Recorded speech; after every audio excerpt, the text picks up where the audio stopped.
उसको थोड़ा सा कोई जादूगरी दिखा दे, हम उसको प्रभु मान बैठते हैं। अब गोरखनाथ जी ने कोशिश की ऊपर उड़ने की, चलने की कोशिश की, लेकिन जमीन पर आकर बैठ गया, उस त्रिशूल से नीचे उतर गया। ऊपर तो जाना दूर रहा, नीचे टिक गया आकर।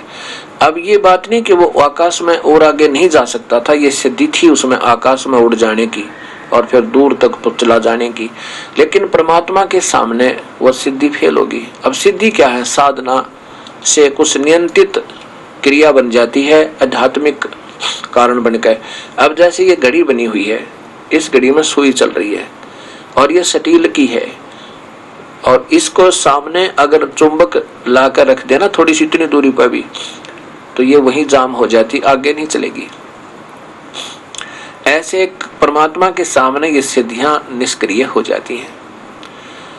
जब गोरखनाथ जी ने देख लिया कि तेरे बस से बाहर नहीं, ये तो कोई तगड़ी शक्ति है, कोई आम व्यक्ति नहीं है, तो समझदार व्यक्ति इतने इशारे में ही पकड़ जाता है और कहा कि परवरदिगार नीचे आ जाओ, नीचे आ जाओ, मैं समझ गया आपको। कबीर साहब नीचे आए, एक दो बातें प्रश्न किया, बिल्कुल ठीक समझ गया। कबीर साहब ने कहा कि तेरा ज्योत स्वरूपी अलख निरंजन जपता नाम हमारा, जिसको तुम सर्वस्व मानते हो, ब्रह्म मानते हो, ज्योत स्वरूपी निरंजन कहते हो, ये भी मेरा जाप जपता है। गीता जी के 18वें अध्याय के 65वें श्लोक 64वें श्लोक में देखो, उसमें कहा कि वो पूर्ण परमात्मा मेरा भी इष्ट देव है, मैं भी उसी की पूजा करता हूँ। ये 64वां गीता जी अध्याय नंबर 18 का श्लोक नंबर, अध्याय नंबर 18 और श्लोक नंबर 64 में देखिएगा। ये साथ में ही है, ये 65 है, इधर 64 है। ये क्या कहा कि सर्व गुहतमम भूय शरणु शरणु में परमम वच। अब और पहले तो बता दिया ऊपर, ये गुप्त से गुप्त मैंने तेरे को बता दिया कि उस परमात्मा के चरणों में चला जा, वहां जाकर तू परम शांति को प्राप्त होगा। अब फिर इसमें कहता है कि मैं गुप्त से और गुप्त एक बात बताऊं तेरे तय अर्जुन, ये तेरे हित में कहता हूं कि वो इति माने यह है, इति का अर्थ इन्होंने यही कहा है, इति माने यह है, इति माने यह है पूर्ण परमात्मा ही, मैं माने मेरा, दृढ़ माने सुनिश्चित, इष्ट माने इष्ट देव, पूज्य देव, असी माने है। मैं तेरे हित में बता रहा हूं कि ये का पूर्ण परमात्मा, वो पूर्ण परमात्मा, वो तत्परम परम अक्षर पुरुष उत्तम पुरुष तो अन्य, वो मेरा भी पूज्य देव है, मैं भी उसकी पूजा करता हूं।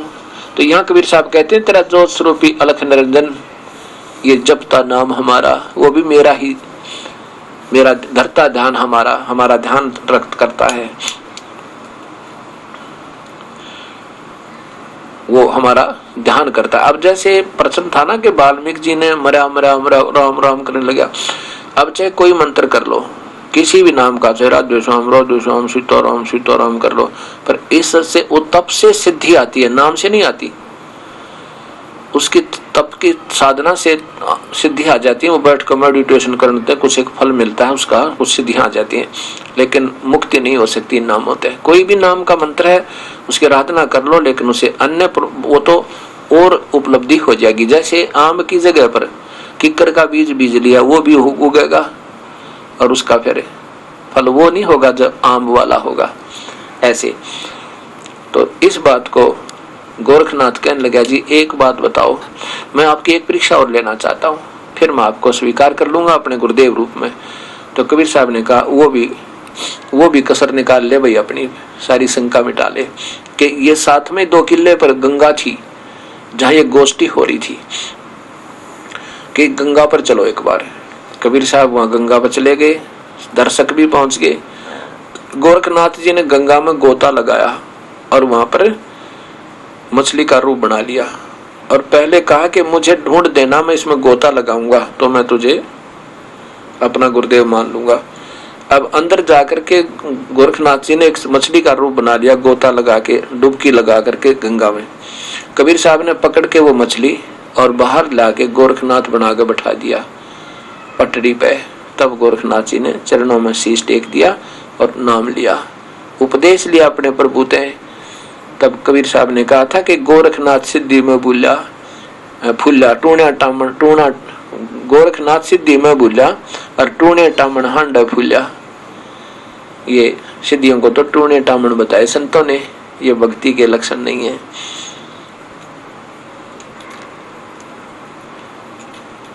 आजा गोरख शरण हमारी, हम सतगुर तारे नर और नारी। गोरखनाथ में सबन का गुरु आ। कबीर साहब की प्यारी आत्मा गरीबदास जी कहते हैं कि कबीर साहब ने कहा कि गोरखनाथ में जगत गुरु, मैं बृहस्पति हूँ, वास्तव में मैं सबका गुरु हूँ। तब गोरखनाथ जी ने कहा था कि तेरी बातें मुझे अच्छी नहीं लगती, तू गलत कह रहा है, मुझे तेरी बातें कड़वी लगती हैं, तेरा वचन मुझे लग गया कड़वा। तो कबीर साहब ने कहा कि कड़वा लगे वो मीठा होई, हमारी बात पति जज होई। जैसे ये दास अब कड़वी कड़वी कैप्सूल कुनीन खिला रहा आपको, क्योंकि अभी तक आप सत्य ज्ञान ना होने से असत ज्ञान तक रोगग्रस्त हो, और ये कड़वी कड़वी कैप्सूल आप खाते रहो, ये सच्चाई सुनते रहो, एक दिन वो दिन आवेगा आप स्वस्थ हो जाओगे, और ये इतनी मीठी बनेगी आपको कोई और चर्चा अच्छी नहीं लगेगी। जैसे अस्वस्थ व्यक्ति कड़वी कड़वी गोलियां खा अस्वस्थ व्यक्ति कड़वी कड़वी गोलियां खा कर स्वस्थ हो जाता है, पहले उसको रोटियां कड़वी लगती हैं, फिर वो मीठी लगती है।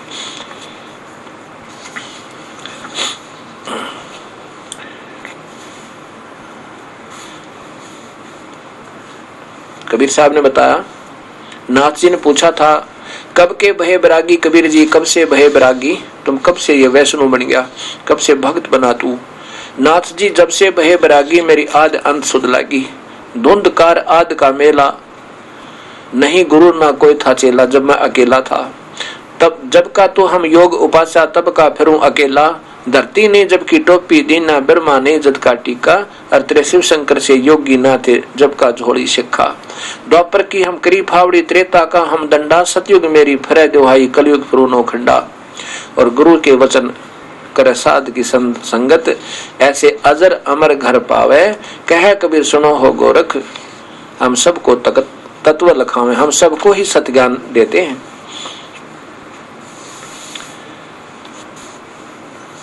अब जब आयु के बारे में पूछा था, उसके बारे में कबीर साहब की वाणी है कि क्या है उम्र तुम्हारी, गोरखनाथ जी ने पूछा था।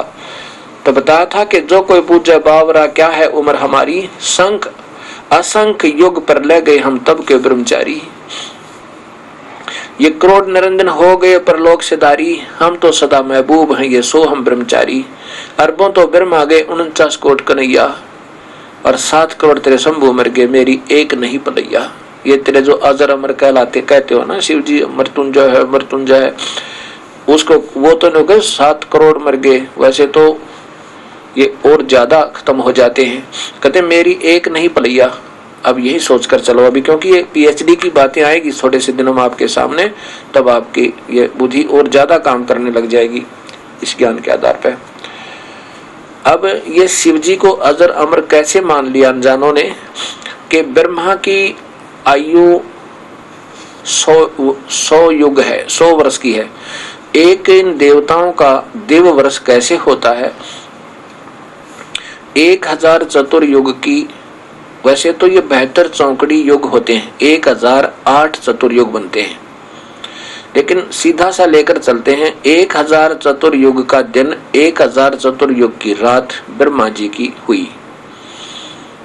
एक दिन रात हो गए 2000 चतुर्युग के, एक महीना हो गया 60,000 चतुर्युग का, और एक वर्ष हो गया 7,20,000 चतुर्युग का। और इसको 100 से गुणा कर दे, इसको 100 से गुणा कर दिया, 7 करोड़ 20 लाख चतुर्युग की ब्रह्मा की कुल आयु होगी। और ऐसे ऐसे 7 ब्रह्मा मर जाओगे जब एक विष्णु की मृत्यु होगी, और 7 विष्णु मर जाएंगे तब एक शिव का इस रुद्र की मृत्यु होगी। लेकिन मरेगा फिर भी, एती उम्र बुलंद मरेगा अंतरे, ये सतगुर लगे ना कान न भेटे संतरे। इतनी भी लंबी आयु जिसके कारण तुमने शिव जी को मृत्युंजय मान रखा है, इसकी भी मृत्यु होगी। इतनी भी लंबी उम्र होगी तो भी मरोगे। क्यों मरोगे? क्योंकि तुमको पूर्ण संत नहीं मिला जो इस जन्म मरण के झंझट ने काट दे।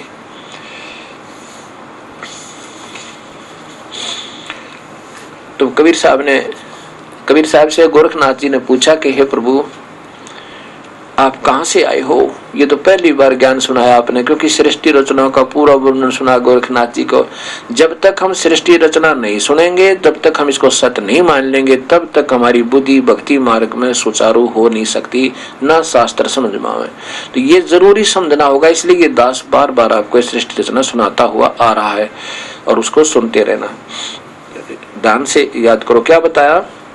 अवधूत, अवधू कहते हैं जो अवधूत बन जाते हैं, केवल एक तन पर लंगोट या उसके ऊपर एक छोटा सा पर्दे पर कपड़ा बांध लेते हैं, बाकी निवस्त्र रहते हैं।